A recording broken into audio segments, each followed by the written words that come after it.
Isang ligtas na paglalakbay mga minamahal kong ka-amaze.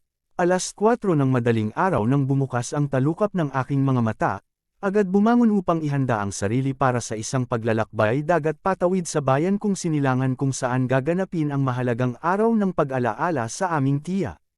Sakay ng fast craft at sa paglalakbay ay kapansin-pansin ang pagbabago ng tanawin, ibang-iba na nga naman, dati-rati mababanaag mo ang balat ng lupa sa mga bundok kahit malayo ka, ngunit ngayoy nababalot ng mga lunti ang puno.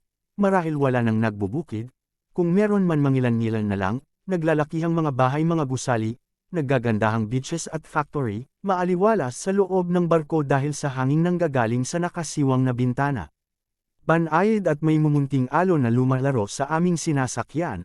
Makalipas ang 30 minuto heto na't nasa pier na kami ng Tingloy.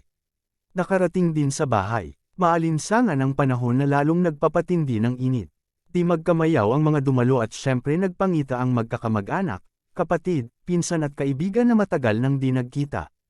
Kumain, kwentuhan time na nagdasal.